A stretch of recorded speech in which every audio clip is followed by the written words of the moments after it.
नमस्कार। आज मैं आपको साढ़े साती के विषय में बताऊंगी। साढ़े साती वो चीज़ है जिससे दुनिया के ज़्यादातर लोग डरते हैं। लोगों के मन में इसे लेकर बहुत सी भ्रांतियां हैं और भय है। लोगों को लगता है कि अगर उनकी साढ़े साती शुरू हो गई तो इसका मतलब है कि अब उनका बुरा समय शुरू हो गया। अब उन्हें लाइफ में दुख, निराशा, डाउनफॉल, आर्थिक कठिनाइयों, इनका सबका सामना करना पड़ेगा, जबकि ये सच नहीं है। साढ़े साती वो समय होता है जब आप अपने जीवन के सर्वोत्तम स्थान पर पहुंच सकते हैं, जीवन के उत्कर्ष पर पहुंच सकते हैं। और इसीलिए हमारे देश के 3 सबसे शक्तिशाली प्रधानमंत्री साढ़े साती में ही प्रधानमंत्री बने हैं। पंडित जवाहरलाल नेहरू, श्रीमती इंदिरा गांधी और श्री नरेंद्र मोदी जी। ये तीनों ही अपनी साढ़े साती में प्रधानमंत्री बने हैं। तो इसी से आप समझ सकते हैं कि साढ़े साती कितनी शक्तिशाली होती है और वो आपको जीवन में बहुत कुछ ऐसा दे सकती है जो आपको कभी नहीं मिला। लेकिन उसके लिए कुछ शर्तें हैं। पहला तो ये कि आप जीवन में बहुत मेहनत करें और आपके कर्म अच्छे हों। कर्मों का अच्छा होना पिछले जन्मों का फल भी हो सकता है। कई बार किसी व्यक्ति के कर्म इस जीवन में हो सकता है उतने अच्छे ना हो, परंतु पिछले किन्हीं जन्मों में उसने बहुत अच्छे कर्म किए हों और इसलिए उनका फल उसे इस जीवन में मिल रहा हो। तो साढ़े साती में उसे उन कर्मों का फल तो मिलेगा ही, और साथ ही में अगर इस जन्म में उसके कर्म उतने अच्छे नहीं हैं तो कहीं ना कहीं आगे चल के उसको परेशानी का सामना भी करना पड़ेगा। परंतु अगर वो जीवन भर संघर्ष करता रहा है, मेहनत करता रहा है, आर्थिक रूप से परेशान रहा है, तो साढ़े साती ही वो समय है जब उसका सितारा चमक सकता है। साढ़े साती में जनरली कुछ उपाय करना आवश्यक होता है, जैसे कि आपको पीपल के पेड़ में जल देना। बहुत से लोग हैं जो आम तौर पर भी शनि की महादशा में, या जिनका कुंडली में शनि कमज़ोर होता है, या जिनकी साढ़े साती चल रही होती है, वो पीपल के पेड़ को जल देते हैं, लेकिन उन्हें इसका कोई फ़ायदा नहीं मिलता। इसकी वजह ये होती है कि वो अधूरा उपाय करते हैं। अगर आप सिर्फ तांबे का लोटा लेकर उसमें जल, उसमें थोड़ा सा शक्कर या गुड़ डालकर आप शनिवार के दिन जाते हैं और पीपल के पेड़ को जल अर्पित कर देते हैं सुबह, तो ये एक अधूरा उपाय है। आपको इससे कोई भी सकारात्मक रिजल्ट नहीं मिलेगा। ये उपाय से कोई लाभ नहीं प्राप्त होगा। आपको लाभ तब प्राप्त होगा जब आप पीपल के पेड़ को जल अर्पित करते समय लोटे में जल लें, हाथ में उस लोटे को लें और पिपलाद ऋषि का ध्यान करें। आप उनसे प्रार्थना करें, उनका आशीर्वाद मांगें और उसके बाद वो जल आप पीपल के पेड़ को अर्पित करें। लेकिन पिपलाद ऋषि कौन है? आपने तो शायद कभी इनका नाम भी ना सुना हो, तो फिर आप इनसे प्रार्थना कैसे करेंगे, आप इनका ध्यान कैसे करेंगे? तो इसलिए आपको पिपलाद ऋषि की कथा जानना ज़रूरी है। मैं हमेशा माइथोलॉजी को अपनी एस्ट्रोलॉजिकल रेमेडीज़ के साथ इसलिए मिक्स करती हूँ कि आपको उसके पीछे का सच पता हो, आपको पूरी रेमेडी पता हो। अगर आपको सच नहीं पता है तो आप पूरी आस्था के साथ वो उपाय नहीं कर पाएंगे, और अगर आपको पूरा सच नहीं पता है तो आप अधूरा उपाय करेंगे, और आप अधूरा उपाय करेंगे तो आपको कोई रिजल्ट नहीं मिलेगा। तो इसलिए मैं आपको पिपलाद ऋषि के विषय में शॉर्ट में बताती हूँ। पिपलाद ऋषि महर्षि दधीचि के पुत्र थे। दधीचि वो हैं जिनकी हड्डियों से इंद्र ने वज्र बनाया था, और उस वज्र से समाप्त किया गया था, वध किया गया था वृतासुर नाम के राक्षस का। तो वो इतने बड़े महान त्यागी ऋषि का पुत्र थे पिपलाद ऋषि। लेकिन क्या हुआ कि जब इंद्र ने महर्षि दधीचि से उनकी हड्डियां मांगी वज्र बनाने के लिए, उस समय महर्षि दधीचि की पत्नी गर्भवती थी और उनके गर्भ में थे पिपलाद। तो जब दधीचि जी नहीं रहे तो उनकी पत्नी ने भी देह त्याग का निर्णय लिया। उन्होंने अपनी सर्जरी करी। हाँ, उस ज़माने में भी सी सेक्शंस और सर्जरी हुआ करते थे, और उन्होंने अपने बच्चे को जन्म देने के पश्चात सर्जरी से उसे एक पीपल के पेड़ के नीचे रख दिया और उन्होंने अपना देह त्याग कर दिया। और ब्रह्मा जी आए और उन्होंने पिपलाद को आशीर्वाद दिया, क्योंकि ब्रह्मा जी उसके पर पिता थे, पर दादाजी थे।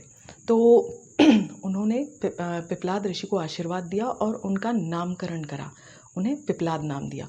वो पीपल के वृक्ष के नीचे ही पाए गए थे इसीलिए, और वहीं उनका पालन पोषण हुआ। वो भी बहुत तेजस्वी और परम तपस्वी ऋषि बने, और वो पीपल की पत्तियां खाया करते थे। जब वो बड़े हुए तो जब उन्हें ये पता पड़ा कि उनके पिताजी ने कितना बड़ा त्याग किया है, तो उन्होंने देवताओं से पूछा कि मेरे पिता के साथ ऐसा क्यों हुआ। तो देवताओं ने उन्हें बताया कि ऐसा इसलिए हुआ कि आपके पिता के ऊपर उस समय शनि की दृष्टि थी। तो पिपलाद जी को बहुत क्रोध आया और उन्होंने ब्रह्मा जी की तपस्या की और उनसे ब्रह्मदंड की प्राप्ति करी। और वो ब्रह्मदंड से उन्होंने प्रहार किया शनिदेव के ऊपर और उन्हें श्राप दिया कि वो नक्षत्र मंडल से गिर जाएंगे। और शनिदेव ऊपर से गिर के नक्षत्र मंडल से नीचे गिरने लगे।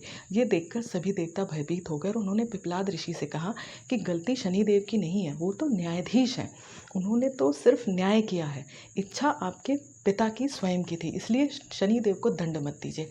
पिप्पलाद ऋषि का क्रोध शांत हो गया, परंतु शनिदेव पिप्पलाद ऋषि से बहुत भयभीत हो गए थे।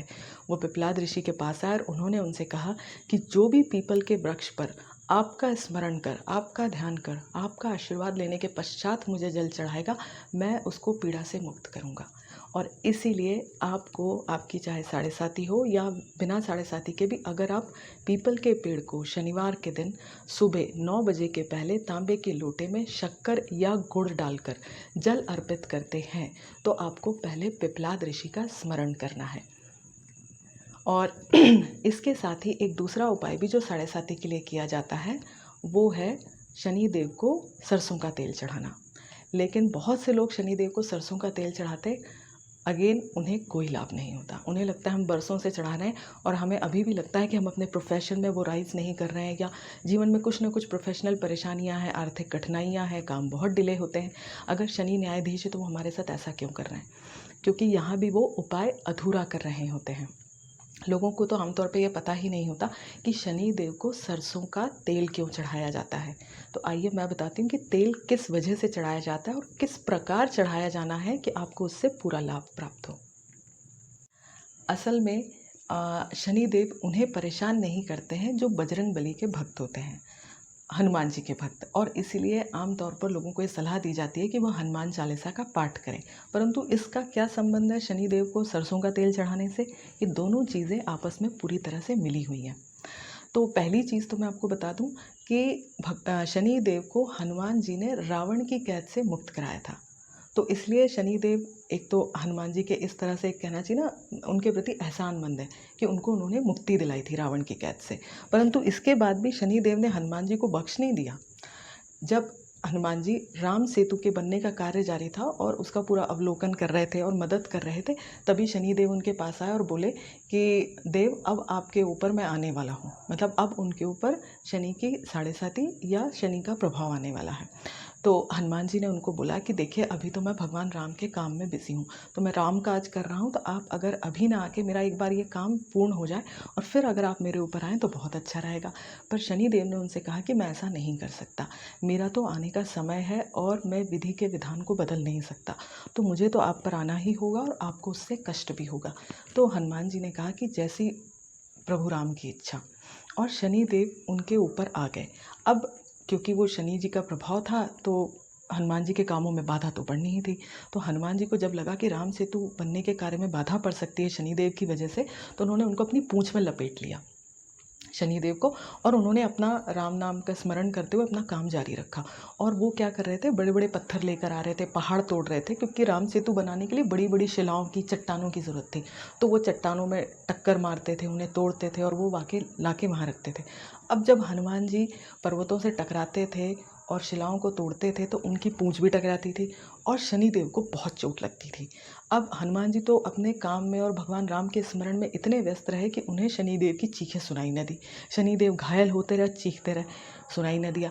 फिर आखिरकार जब वो बहुत ज़ोर से उनको पीड़ा हुई तो हनुमान जी का ध्यान उसकी तरफ गया। तो उन्होंने हनुमान जी से कहा कि देव, मुझे मुक्त करिए। तो हनुमान जी ने उन्हें अपनी पूंछ से मुक्त कर दिया। शनिदेव तब तक बहुत घायल और लहूलुहान हो चुके थे। उन्होंने हनुमान जी से थोड़ा सा सरसों का तेल मांगा, कहा कि मुझे सरसों का तेल दे दीजिए तो मैं अपने घावों पे लगा लूँ। तो हनुमान जी तो बहुत दयालु हैं, उन्होंने उन्हें सरसों का तेल दिया और जिन्हें शनिदेव ने अपने घावों पे लगाया। और साथ ही शनिदेव ने उनसे कहा कि अब आपके जो भी भक्त होंगे मैं उनको कभी परेशान नहीं करूँगा, मैं उन्हें कभी पीड़ा नहीं पहुँचाऊँगा। और इसीलिए हमेशा जब भी शनि से लोग पीड़ित होते हैं तो उन्हें कहा जाता है कि उन्हें हनुमान उपासना करनी चाहिए। और इसीलिए आपको अगर शनिदेव को सरसों का तेल चढ़ाना है तो वो सरसों का तेल चढ़ाने के पहले आपको हनुमान जी का स्मरण करना चाहिए। इस सबसे अच्छा तो ये होगा कि आप पहले सरसों का तेल लेके हनुमान मंदिर चले जाएं और वहाँ हनुमान जी से आप प्रार्थना करें कि देव, शनिदेव की पीड़ा दूर करने के लिए मैं उन्हें ये तेल चढ़ाने जा रहा हूँ, आप उन्हें पीड़ा से मुक्ति कराने में मदद करें। और फिर आप वो तेल लेकर शनि मंदिर जाइए और वहाँ बूंद बूंद करके वो तेल चढ़ाइए। ऐसा नहीं है कि पूरा यूँ तेल डाल दिया। अगर आपने ऐसे करके डाल दिया तो उसका प्रभाव नहीं मिलेगा, क्योंकि शनि देव को पेशेंस, धैर्य पसंद है। वो खुद भी बहुत स्लो हैं, धीमे हैं, तो उन्हें वही पसंद आता है कि लोग बहुत धीमे और आराम से काम करें। और इसलिए जब भी आपके ऊपर 7.5 या शनि की महादशा आती है तो आपके काम स्लो हो जाते हैं, क्योंकि शनि का प्रभाव रहता है। तो इसलिए अब जब भी आप शनि आपकी 7.5 आए उसके पहले अगर आप उनको सरसों का तेल चढ़ाना शुरू करते हैं तो आप पहले हनुमान जी का स्मरण करिए और फिर आप उन्हें ये तेल चढ़ाइए, तो आपको उसका बहुत ही अच्छा प्रभाव मिलेगा। और एक बात का और ध्यान रखिए कि शनि देव के सामने खड़े होकर कभी उन्हें तेल मत चढ़ाइएगा। इसकी वजह है, एक बार क्या हुआ कि शनि देव अपनी भगवान श्री कृष्ण की भक्ति में लीन थे। उनकी पत्नी उनके पास आई स्नान करके और शनि देव ने उन पर ध्यान नहीं दिया। तो उनकी पत्नी को बहुत बुरा लगा और उन्होंने अपने पति शनि देव को श्राप दिया कि आपकी दृष्टि जिस भी व्यक्ति पर पड़ेगी वो व्यक्ति समाप्त हो जाएगा। ये सुन के शनि देव को बड़ा बुरा लगा और उन्होंने अपनी पत्नी से कहा कि ये मुझसे भक्ति में लीन था इसलिए मुझसे हो गया, पर मुझे ऐसा मत करिए। तो फिर उनकी पत्नी ने उनसे कहा कि ठीक है, आपकी सामने की दृष्टि से ही नुकसान पहुंचेगा, बाकी दृष्टियों से नहीं। इसलिए कभी भी शनि देव के सामने खड़े होकर तेल नहीं चढ़ाना चाहिए, उनके दाएं या बाएं तरफ खड़े होकर तेल चढ़ाना चाहिए। और इसीलिए शनिदेव अपनी नज़रें भी झुका के रखना पसंद करते हैं। तो आप उपायों को इन तरीके से करेंगे तो आपको डेफिनेटली बहुत अच्छा रिजल्ट मिलेगा। इसीलिए आप 7.5 में डरिए मत, क्योंकि शनि न्याय के देवता हैं और वो हम सबके साथ न्याय करते हैं। अगर आपने जीवन में अथक परिश्रम किया है तो आपको उसका रिजल्ट 7.5 में अवश्य मिलेगा। बस आप इन उपायों को मेरे बताए तरीके से करते रहिए और आप देखिए कि आपको 7.5 कितना अच्छा रिजल्ट देती है। आगे मैं शनि देव से जुड़े हुए उपायों से संबंधित और भी वीडियोज़ बनाऊँगी, उनको भी आप देखते रहिए। और अगर आपको मेरा ये वीडियो पसंद आया हो तो please subscribe me. Thank you.